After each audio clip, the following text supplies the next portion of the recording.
जिंदगी दा साईं सफ जिंदगी दी वलटीन तू अगदों हटा जियो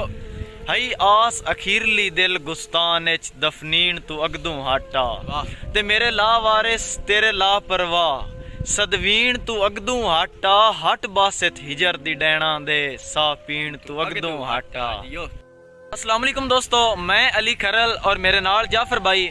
आज दी वीडियो दे विच राय अब्दुल हफीज बास साहब दे चंद मशहूर दौड़े ते तुहाडे नाल गुजारिश है कि चैनल नू सबसक्राइब और वीडियो नू अगे शेयर कर दियो। अली भाई के हाय अंदरू सजन मुफाद दे बेली उतूंस ते दावेदार आए वाह ओ चंगा वक्त गवाए मुंह दे मिठड़े मेरी जात दे ताबियादार आए वाह वाह ते पिया जरा एक फर्क दे हारियां विच वाह इंज सट गए मुंह दे भार आए मेरी मैयत वगारवे मुलक उठा लई मेरे बासे सजन फरार आए। वाह जाफर भाई के 100 साले सप दी माने दहाएं डंगी रखी प्यार दी आड़ च वाह रात दुश्मना कान बनैंदा वत्यों अग ला के बरम दी वाड़ च वाह ते मेरे कान बेलौस वफा कोई नहीं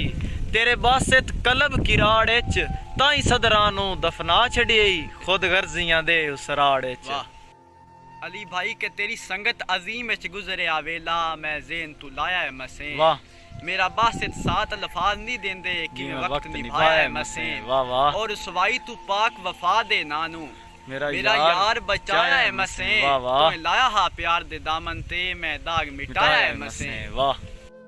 जाफर भाई कदी लेख च लिखी हुई हार ना हुंदी भला कोई बंदा गल परताए हा वाह बरी शाही च शाही दे मालकां नू इंज कूच ते हुक्म सुनाए हा वाह खुददार दे हथ मफलूज ना हुंदे ओ कोई क्यों हर गल मनवाए हा हुंदे बासित बख्त हर लगदा पलकां ते चाड़ बहाए हा। वाह